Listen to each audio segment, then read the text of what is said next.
think we must do it the way Swapo does it. Everybody thinks we must be in some field dancing where nobody can even hear exactly what is it that is being said. We are the new generation with a different vision, with a different strategy, with different understanding, and with different solutions on where we want to take our country. So we are never going to do the same thing that are done by others. So it's for that reason I want to thank the NBC for being generous enough. I don't know how you did it by granting the air movement, like probably what you've done for others, an opportunity. I understand, I don't know how correct it is. I understand that we are on all languages on radio. Is that correct? Can I get confirmation? NBC team, is that the case? I understand we are on all radio stations. I also understand that we are live on TV. So this is wonderful, this is important, because at least we get to see. It's a very important intervention by the NBC. Because from the noise and the song and the artists, you see we don't have artists here. But also not in the places where we are making noise. We want to have a discussion. There will come a time when we need to dance. We will dance when it's necessary for us to dance. But it's important for us to be able to explain and articulate our vision and plan for our country. Okay? And these strategies and tactics and these efforts are not easy. Generally, politics is not easy. And you will see what we've done. We have taken an opportunity. I'm not the one who's presenting the manifesto. What would have happened in other places, a 72-year-old or a 62-year-old would be cutting some ribbons and doing all these things. So we didn't torture you like that as a AR movement. We thought it's absolutely necessary for young men and women with talent and energy from different backgrounds to speak to you on various issues. That is our approach to unveiling and presenting to you what is it that we plan to do. We are here in Katima because we took a decision as the AR leadership. Let's go to those places that are regarded as remote.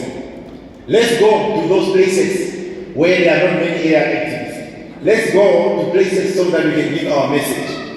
The regional chairperson here is a pastor and they are always bombarding us with Bible verses. And he's telling us that it is the responsibility of Christians. They are given the responsibility to go there and do what? Spread the word and convert them to be disciples. Am I interpreting correct? Maybe I must establish a church. So it is very important. So we are very deliberate in what we do. But if you don't readjust your mindset to understand that there is a group of young people that are doing things differently,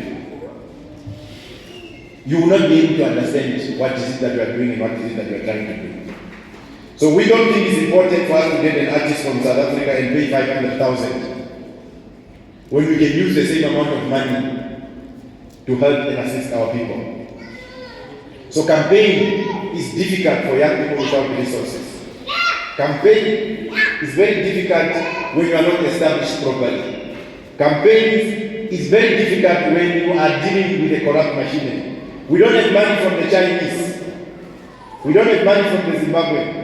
We don't have money from the Israelis. We don't have money from the Germans. We certainly do not have money from the British. We only have ourselves. We Zula and hustle because we believe that we must protect the vision that we have for our country. How do you protect the vision that you have for your country? You protect the vision that you have for your country by ensuring that your vision and mission and program of action remains original. You can take our plan for Namibia, test it against any tribalism, you will find it that is original. You will find that we are very specific and we are self-defining. What do we mean? We decide for ourselves what do we think is the best that we need to do for our country. What is it that we think that we need to be able to define and take as a message? We don't take it from outside and internalize it here. We take it from here and we take it from the outside. That is why if we had a lot of money, we would be doing a lot of work. We came from Angola yesterday, and we were inspecting the land that has been made available for youth sporting infrastructure. This is not an election gimmick, it's not an election promise, it is something that we are already doing. We want to have, in a short term, a sport field. Listen to the terminology properly. We want to have a sport field at that sport and recreational area in Congo. Okay? In a long term, we want to have an international standard stadium at the same place. This has nothing to do with election. It has nothing. In fact, when I had a meeting with the traditional leadership and the members of the community, they were saying it is something that comes from the depth of our hearts and the depth of the consciousness of our minds in terms of what it is that we want to be able to do. And we also said the results can come out and we have zero in Congola, but it's not going to happen because it means Boha has also not voted for himself. The results can come and we have zero in Congola, but we are still going to do that. Why are we saying that and are going to be doing it? It's because we are not an orthodox political party. So in other words, the ECN can take away their certificate today. The AR movement will still continue to exist. They found us in existence for close to 10 years without a certificate. This certificate just came in June. It's a license for us to participate in political activities. It's not something that defines us. So we cannot change our orientation, therefore, to end up being people who are defined by election. So you see that we are also saying that our people have a good understanding of who we are. We don't have to run up and down and display people, this one, and some people we have never seen in 2 years. Yes, they have been with us. We have never seen them in 2 years. They resurface and they are told that head of what of AR movement is apparently have left the AR movement. And we must also help and assist our journalists. The AR movement only started issuing membership cards in July or so. So who are these members of the AR movement that SWAPO government are displaying that apparently have left the AR movement? How do you leave a cause? How do you leave a struggle? How do you leave, unless you are saying you are leaving a cause, you are leaving a struggle. Many of our activists and supporters of the AR movement, they don't have membership, they don't need membership because they support the cause and program. Now, it is the lowest level of bankruptcy of the SWAPO regime. The cheapest thing that we have in Namibia now is this thing, a SWAPO podium. Anybody can wake up, you send an SMS to the Secretary General of SWAPO, the next thing you'll be addressing a SWAPO meeting. But people who have been in exile struggling, they have never gotten an opportunity to shake the hands of Netumbo. But lunatics that have no integrity, SMSs the Secretary General of SWAPO, and then they start addressing. This is a liberation movement. This is the leaders of our country. If you have to think and analyze the poor level of thought that to win an election, you must actually collect quite a number of people and say they have left. People keep coming and going all the time.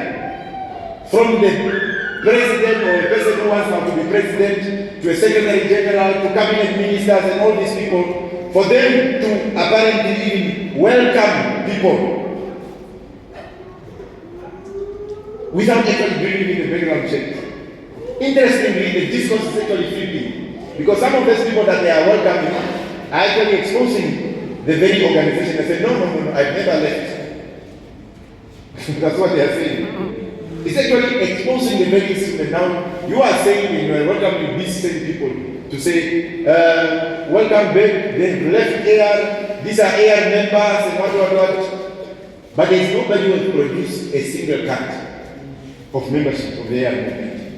But interestingly, these guys that are coming, they are also saying, oh, but I never left. But the leaders are claiming, so now who do we believe? Who does society believe?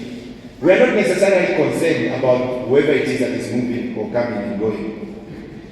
It demonstrates to us that the SWAPO regime have sunk to the lowest level of consciousness in the history of our country, even in the history of that political organization. In the past, there used to be respectable people that we could respect. And an event of SWAPO we would watch. What is going to happen now in an event of SWAPO? What do they do at those events? They're just talking about they are not looking for men. Here are people that are waiting to tell you where they are taking the country. They are saying, no, I'm not looking for a man. And this is not personal. The Meshaningwa is a wonderful person and we have a good relationship. This is a political engagement. I'm talking and characterizing the lowest level that this regime has sunk to. You listen to the event, they are talking about men. You listen to them, this is what I was saying, I'm better, this is a new vision, this is what. Nobody is articulating any alternative philosophy where to take our country forward. That is why we've given clear instruction. We must not concern ourselves with those that have moved it, because they want to keep us in that discourse. Remember, when Confidante ran these stories, when all these people are doing all this, is to keep you busy. Oh, this one has left, this one. So what? 100 people can leave, 200 people can leave, 1,000 people can leave, but our vision and mission as a generation remains. We can remain the few that we can remain, but we still believe that it's very important for us to articulate our vision. So, we have a crisis of politics in our country. As yet, there are people who have joined the air movement. There are people who are calling us that they want to join the air movement, but we never reduce our events where we need to communicate. Now we are live on TV, we are live on radio, communicating a message to the masses of our people. Can you imagine us dedicating 30 minutes of just people to tell them they are back to AR or they are coming to AR and all those things?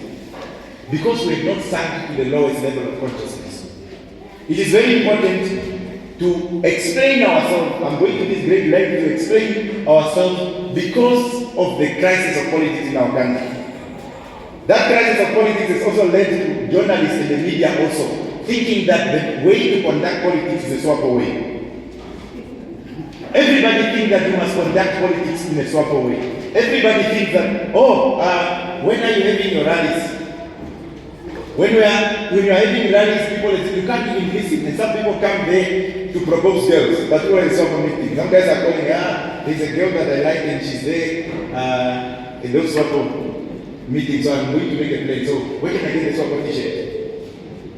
We must ask ourselves a fundamental question. What is it as Namibians, regardless of political parties, what is it that must happen for a person to earn your vote? Must they dance? Must they show who are people living wherever? Must they bring an artist from South Africa? What is it that a politician and a political party and a political organization must do to earn your trust and earn your vote? If you don't ask ourselves this question, you fall for this limit. You will even find a person who say, when are you doing your rallies? Or it's not full. It is very important to have even 5 or 10 people that you are speaking to, and you are speaking to their consciousness. Those 5 people go and convince 5 more. 5 more convince them, 20, 30, and 100. That's how our message goes. As the AR movement, we have never ever worked on the basis of apparently having mass support of everybody. No. Our business and approach is consciousness. We've always been conscientizing people every day. We write articles in newspapers. Then we write articles in newspapers and the editors will reject them. I used to be a frequent visitor on this one-on-one Talk of the Nation program on NBC. And I think we must actually get that video. There was a video in 2015, the last Talk of the Nation I attended. We must look at the archives. We were actually having that debate with the current Vice President. It was me and her and some other people. Then she was talking about issues of land. And it was a live program, so the editors can't cut anything at the time because Talk of the Nation is live. So I think I dealt with you must check the archives. She was talking about it, I said, no, that's not what we are talking about. So I conceptually dealt with them and I was banned from appearing on those programs. So every time these young journalists from NBC calls me and say, no, we want this and this, and I said, are you sure? Did you check this with your editors? Because I don't want you to waste your time. Yeah? And they said, no, I spoke to them. And then they come and do the interviews, and the interview doesn't end. Then they start coming back and say, oh, now I understand what you mean. We've always been the underdog. We've always been those people that are underestimated. So our approach, and if you understand the AI movement, you understand what it is that we are trying to do, you will also understand what is our philosophy and approach. Our philosophy and approach is to provide the necessary consciousness to the masses of our people. Once we give the message, once everybody else has an understanding, they will be able to understand that we don't need to have 5,000 people in the stadium for the message to go. Our message goes to the masses of our people more than anybody else, because of our approach and strategy. So we are never going to do, we don't have any relationship with SWAPO, we don't have any relationship with any other political party. There are other political parties that are ideologically closer to us. We always hear this false notion that we need to unite against SWAPO. We are having our clear program. We are having our clear program to fight. He or she that we have or we will have a relationship with is the one that is able to understand our program. Must we have a relationship with a political party that doesn't support the removal of the red line because they are opposed to SWAPO? Absolutely not. So we have no loyalty, we have no allegiance to anybody among those existing political parties. It is the issues and program of action of our movement that are going to determine. If we agree that we must fight a corrupt regime, then we are talking.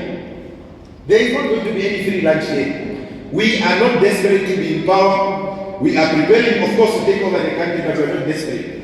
So I'm taking this to educate Namibians and everybody to understand what is the AI approach, not only to election and all these programs of action. So it is important for us to understand that in life, there are certain things that you can't change. You are born, you pay tax to government, and you die. In fact, as I'm speaking to you now, my family is burying my grandmother's sister today. But I had gone to her to tell her about election, and so she was saying, it's going to be tough, but continue. So when the news came, I was on my way now to Katima through that journey. So, but we decided that we cannot retreat, because I don't think that's what is supposed to happen. So we must prepare that in life people will be born, they will pay tax to government, and they will die. Okay? But even if we die today, we need to make sure that that stadium is built in Congo. We need to make sure that we have on an annual basis, we have every year an air tournament where we bring an air team from Kunene, air team from Oshana, air team from Karas, air team from Handa to come and play in that tournament in Congo.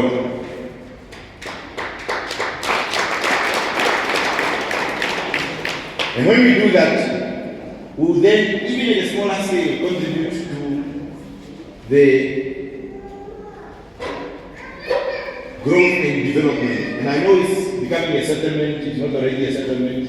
There are those plans, and one day of Kongola, when it's a town, you will be written. So, in the history of those who have made this impossible.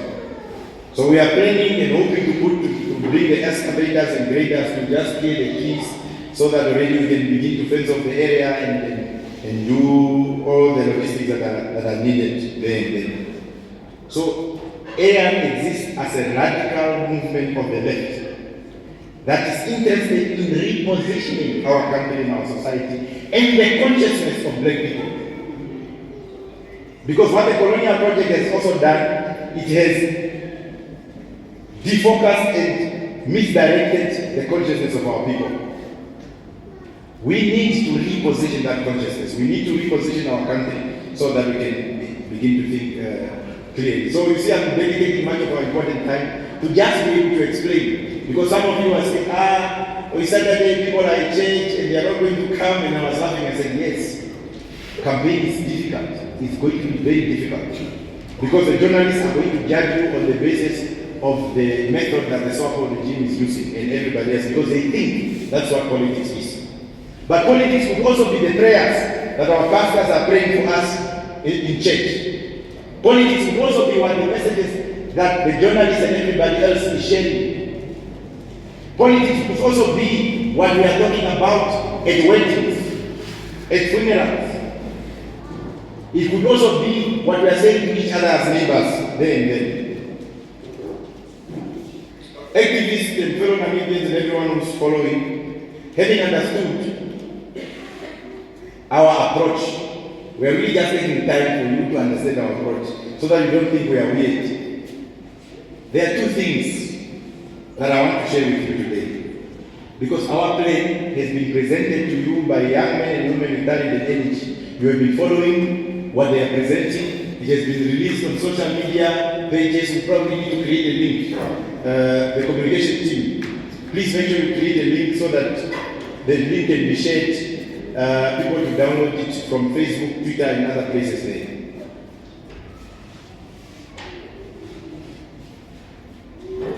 Our key message, and my key message in this address for today, is this. With the right leadership, and I hope you are listening attentively, with the right leadership, any society is able to move from tragedy or make a tragedy to take it into an opportunity for progress. With the right leadership, we can change and transform tragedy to opportunities for progress. Okay? With unemployment problem that we are facing in our country, with many challenges that we are facing, with weak leadership that we are facing, it is possible for us to emerge from underdevelopment.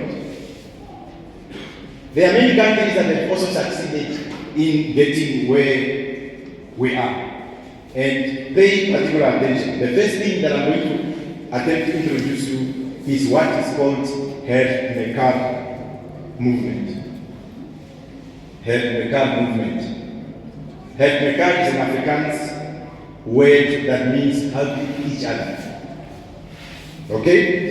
The Afrikaners, or the Boers as we know them, the one that colonized us, were actually a poor and uneducated.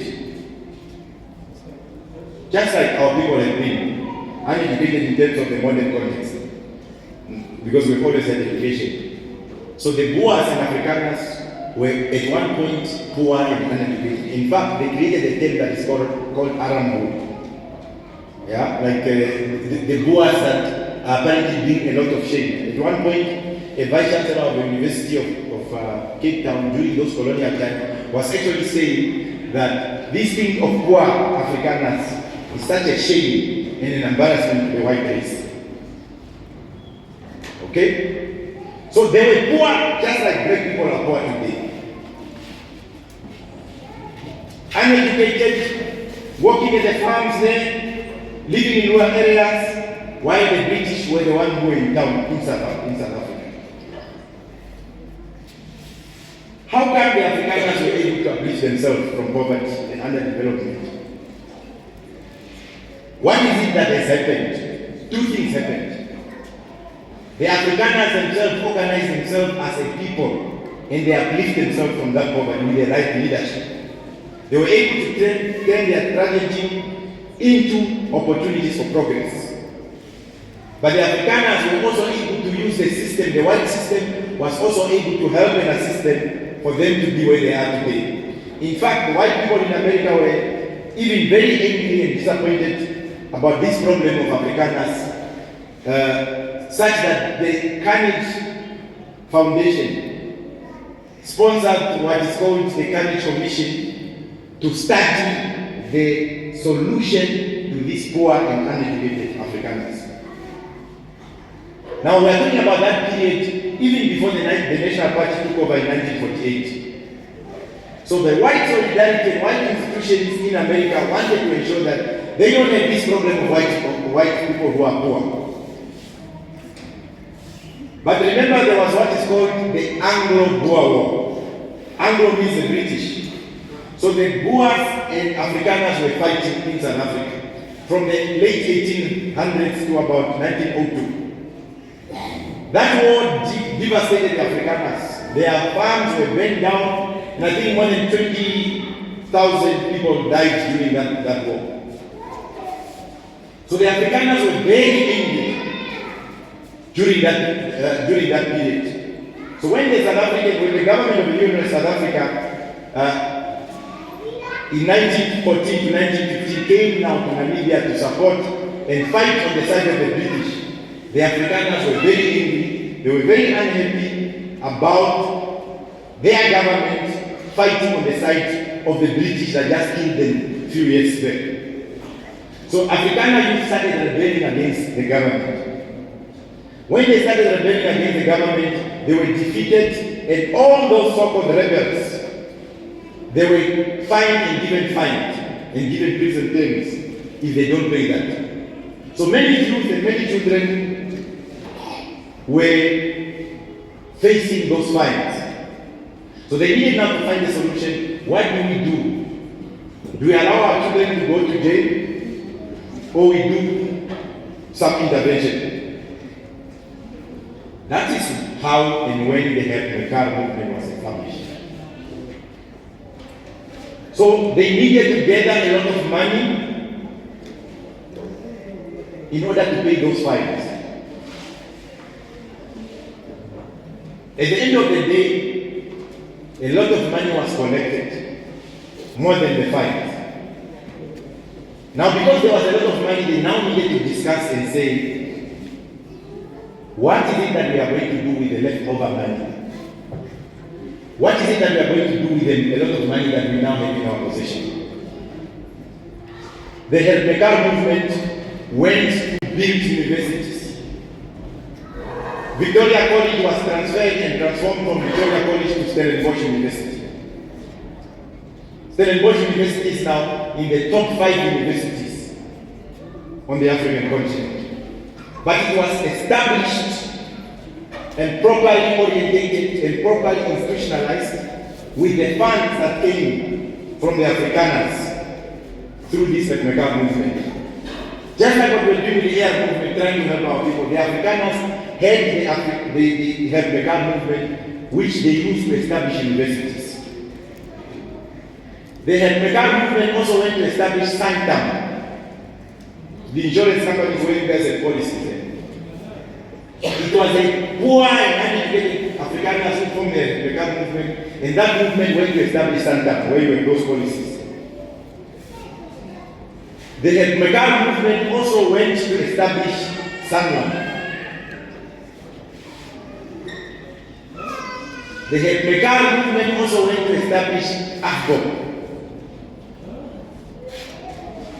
Yeah? AFCOM, if you just check what AFCOM said, AFCOM is not an English word. It's Afrikaans, the abbreviation is in Afrikaans. The Helpmekar movement mobilized resources and they went to establish what is called ABSA, one of the biggest banks in South Africa. So in other words, you get to understand the Afrikaners, how they build their wealth. They didn't build their wealth because they were the best. They didn't build their wealth because of whatever it is. Of course, after 1945, 1948, when the National Party came to power, the National Party never, because they've now taken over power like how we are preparing to take over power, they never disengaged. The Afrikaners never disengaged because there is now a party, political party called the National Party. The Afrikaners maintained their institution. The Helpmekar movement started already there in the 1900s there. 1918, 1915, 1914. As we speak today, the Helpmekar movement is still sending children to school. Those scholarships are alive today. More than 100 years. So the National Party came to power in 1948.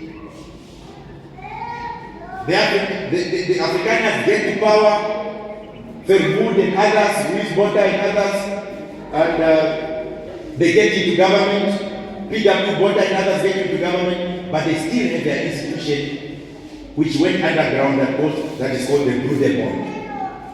So in other words, the Afrikaner Brotherhood.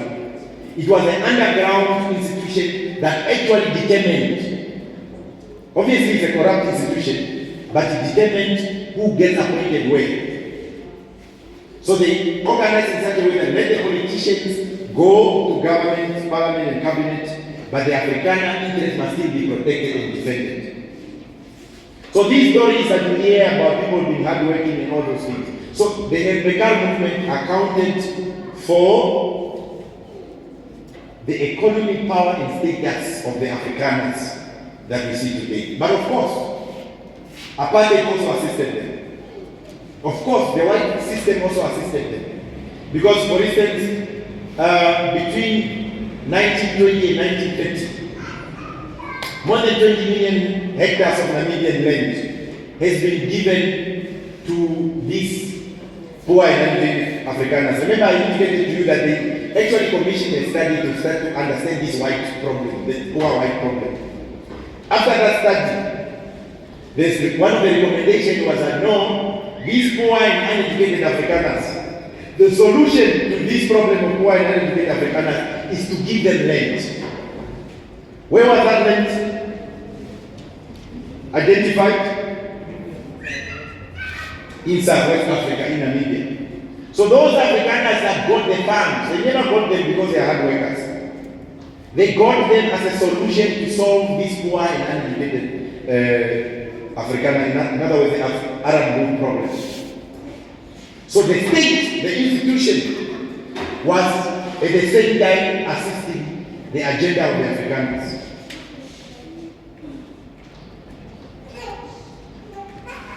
What is the message? What is the lesson? It is possible with the right leadership to turn the tragedies into opportunities for progress. That's the point, the simple point I'm making with this story. That the Afrikaners did it. They moved themselves from being a poverty-stricken people. They moved themselves from being poor and uneducated to creating universities, to creating institutions. Now in South Africa, all the presidents that ever died, they were buried by Afro. By 2010, 90% of policy holders of Afro were black.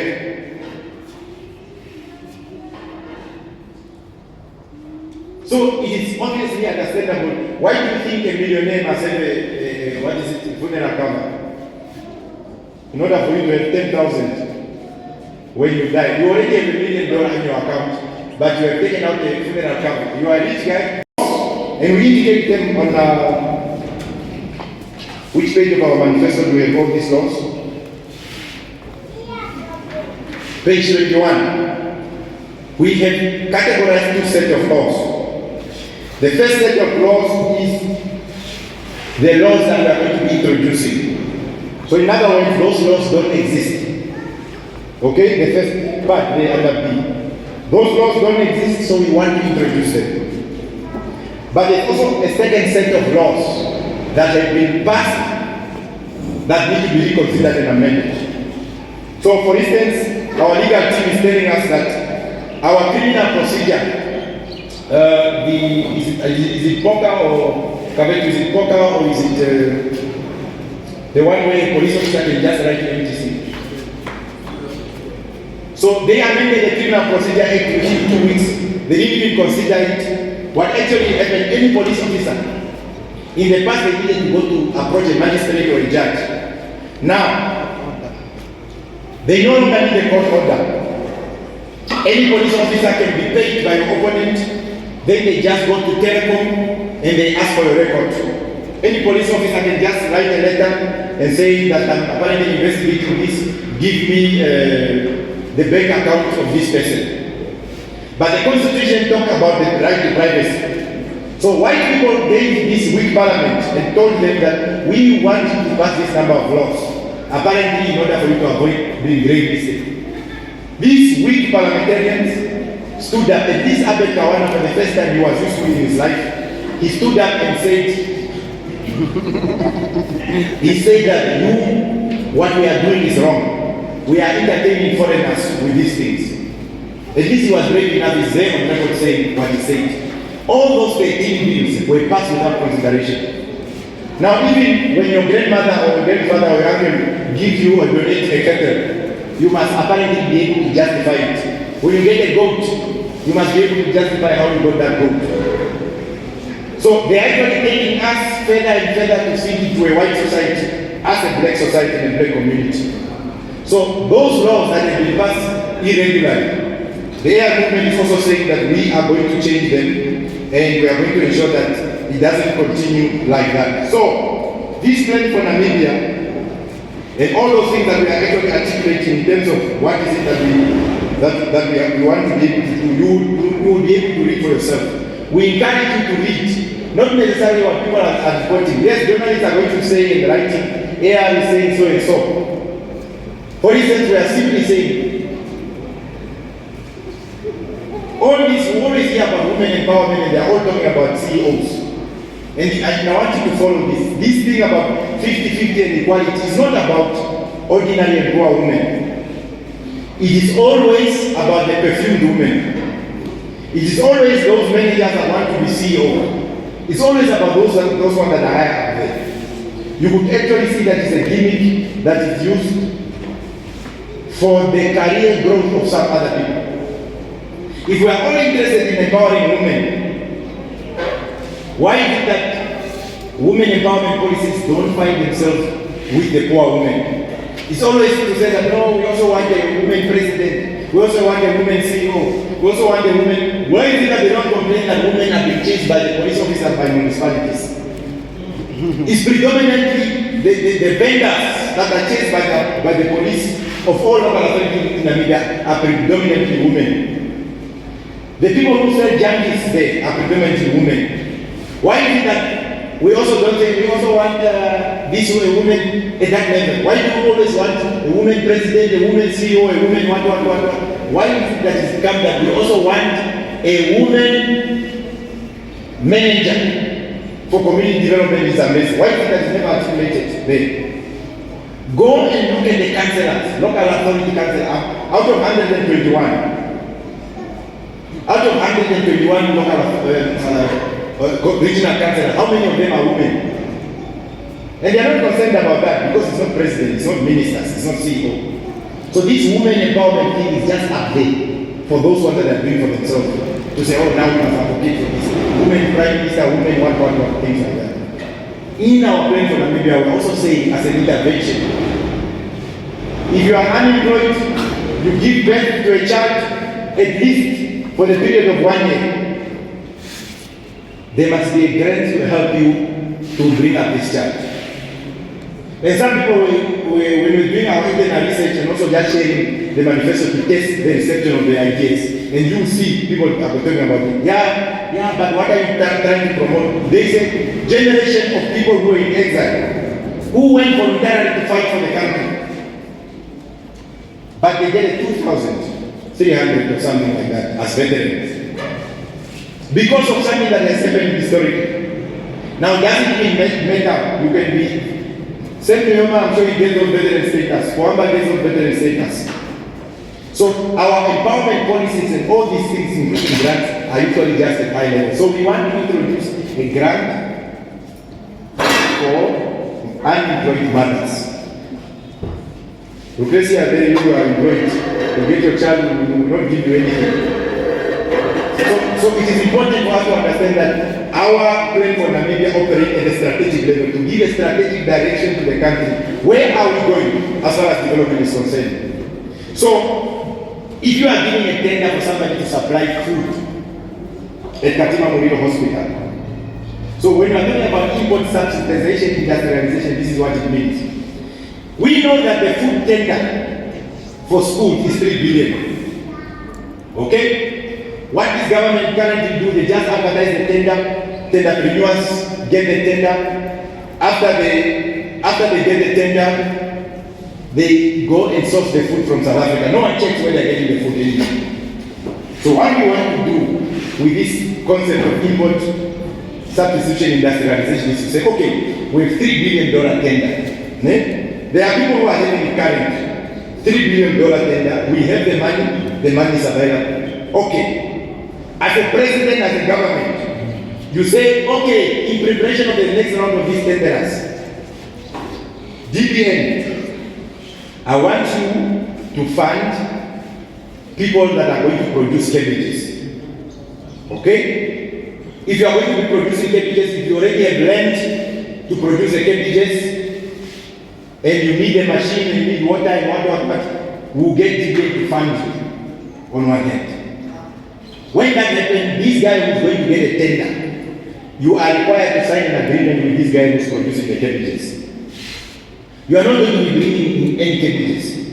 So we give you a tender, but there is already somebody you are going to get. We will make sure that agricultural production, that's what we mean by import substitution industrialization.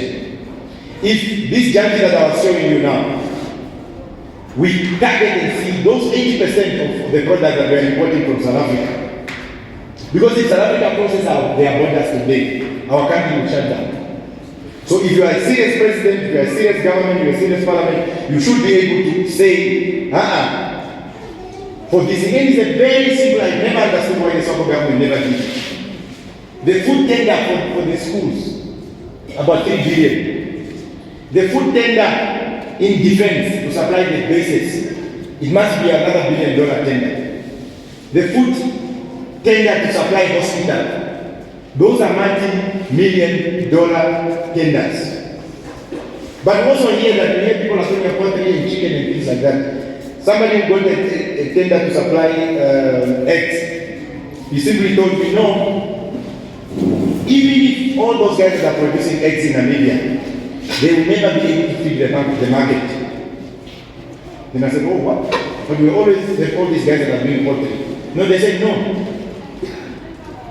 Even maize, you can produce maize and pay the government and everybody. If you produce maize, you will never be in a situation to say that you don't have markets. They have to bring in Bahangu from India. They have to bring in maize from Tanzania and many other countries. So when you lead those policy interventions, and we have summarized it again in one of the first pages, we want you to see that is a strategic vision. There are people who say, yeah, what are you saying on the environment? We don't have to say anything on the environment. We are simply saying we are introducing a carbon tax, and the revenue from that would go to environmental process. Because we are operating at a strategic level in terms of what is our plan that we have for our country. I'm coming to an end now. I see Oscar keeps standing up. Try to signal that. The 27th of November is a fight. To other people, 27th of November is an opportunity for them to get jobs. Okay? There are many activists in the air movement who are employed and they get better salaries than those salaries in parliament. We must clarify that. In fact, some of the air activists that are on the list to go to parliament would have to take salary cuts. Why are they going to take salary cuts? It's because it's a fight. We need to turn parliament into a site where we are going to sustain our fight. For us, it's not an employment creation agency. That's why we have to part ways with some people who probably thought that we must apparently give opportunities and things like that. That's not what we are about. So the 27th of November for us is an opportunity to advance the fight. The fight has been scheduled on the 27th. We are in the red corner, our opponents are in the blue corner. Our opponent is everybody who doesn't support our program. It's everybody who has a counter-revolutionary program. We have seen a political party that says, for instance, on their land reform program, we are saying we are doing away with green bio-wind cell. We are saying we are targeting those 1.4 million hectares that are owned by foreigners and absentee landlords. Listen to what one political party says. You can read it in black and white in their manifesto. They are saying they are going to negotiate with the Germans to give them money. So we have already surrendered our land program. We have already surrendered our program by going to white people to give you money in order to pay other white people again. So how can we possibly associate with people who articulate such a position? How can we possibly associate with people who say Namibia must be divided in southern and the north? We don't want a situation like that. So it's our opportunity to fight. And we hope to fight and fight decisively. Yes, we are participating in this election. We are concerned about the laxity in the administrative machinery of the ECN. And we did a video the other time where people were saying, what are you guys saying about this thing? And we told you, what's wrong with these political parties? When we were releasing a video alerting people to the possibility of what will happen in this, those videos are still there. They were busy campaigning. Now apparently we must abandon their campaign so that we can fight the ECN. Some people, on a serious matter such as election fraud, some people want to turn it into their campaign and to apparently do a march and whatever. We don't have any problem with anyone. But there are no coincidences in politics. SWAPO and ZANU-PF have a codified relationship that is called sister parties. They meet every year to discuss strategies on how to remain in power. As we speak, the ANC at those meetings, what do you think the ANC tells them? The ANC tells them that they've lost power. They are forced to be in a coalition. And ZANU-PF tells them that no, we are controlling the election. I want you to follow nicely. The president of Zimbabwe and the president of ZANU-PF is the chairperson of SADC as we speak. The chairperson of the Zimbabwe Electoral Commission is a chairperson of the observer mission to observe the election in Namibia. You follow me? Nangagwa is the chairperson of SADC. Chikuba is the chairperson of this SADC observer thing for our election in Namibia. She was already here. And she was already here placing the ECN in their so-called preliminary They were sending us invitation. We were saying we are not meeting with any foreign institution. Whether they have to do with election, there is apparently an institution that is training political party on how to what. We say no. We are only engaging next year. We are not participating we are not meeting with anyone. We don't trust anyone. So Nagawa, chairperson of SADC, Chikuba, chairperson of the election observers that are going to observe our election.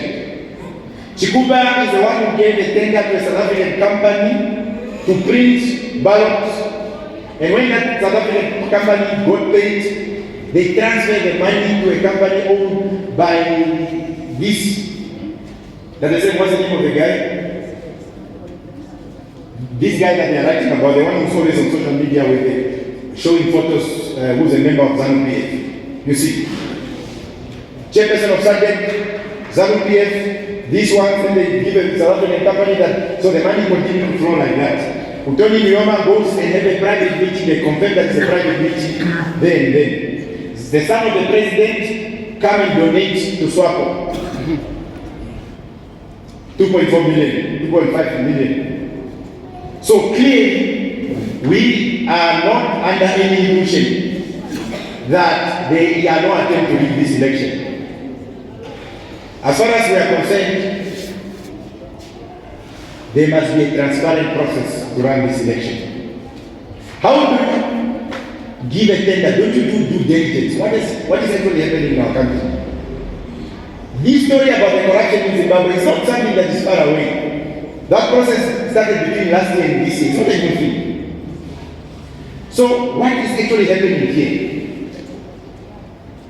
So we know we are in a fight. We need to continue fighting. They are already attending. This is what the liberation movements continue to do. When they start losing power and start losing election, they start doing all these gimmicks. That's why they are bringing artists in South Africa. That's why they don't want to advertise a tender. Because they might be a better company that they cannot corrupt. Because they don't know who it is that have decided this thing. So we can trust SWAPO, obviously. We can trust ECN. We can give them the benefit of the doubt, yes, but we can trust them. So, we are following this development. Effectively, we told our legal team, headed by a head of legal Kavetu and the legal team, to continue observe to see what are our options. We have also spoken to those political parties that are ideologically closer to us. We're not talking about opportunists who just want to save their skin. We're talking about political parties that have an understanding that there need to be a serious revolutionary change in our country, regardless of who gets to power. So we might be able to join litigation as far as that process is concerned. But we are giving them the benefit of the doubt that we don't trust them. Yeah? So our participation in the election, in the ECN process, it could be by sending representatives there. Doesn't mean that we waive our right. Our right remains fully reserved. So activists and Namibians, this is our message. You can read it. We simply ask of you to understand the simple thing that we are saying. Our people of Namibia are crying. We can see their tears. We experience their tears. We are also crying ourselves. We are the young men and women with talent and energy who are standing ready to be able to wipe away the tears of our people. We are the young men and women with talent and energy, and we believe that if we don't stand up in this country, if we don't stand up to fight, because we are fighting, we are not contesting, we are not participating. We are fighting to get to State House. We are fighting to get to Parliament. We are fighting to get to Cabinet. And we will intensify the fight again next year in the local and regional council elections, because we have gotten that license. We are simply asking you to take our message. We are not saying vote for us because we are in exile. We are never in exile. And of course, we thank and appreciate those who went in exile. We thank our freedom fighters. We are simply just saying, whose grandmother must be at home? Ours are at home, yes. Whose grandfather must be at home? A grandmother is a grandmother. A grandfather is a grandfather. I have 2 boys. I don't know about others. I'm not decampaigning anyone, I'm just talking about as a family man.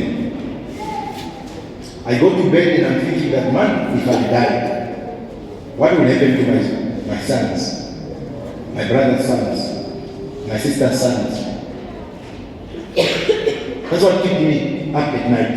This type of society, if we don't fight, it basically means that my child will turn 100 with the red line still there. It basically means that my children will end up speaking Chinese.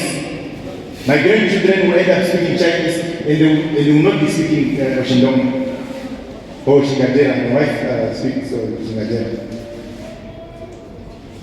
That's what keeps us awake at night. If we don't fight, I wish there was an alternative. I wish I could just be in the village and take care of my goats and sheep, because we are seriously entering into agriculture. I don't know about others, but my children and the future of my children and my grandchildren is what keeps me up at night. Because if we don't fight, we will not have a society. So let's go and fight. Let's go and fight. Let's go and fight. Let's go and fight. Long live there, long live! Long live there,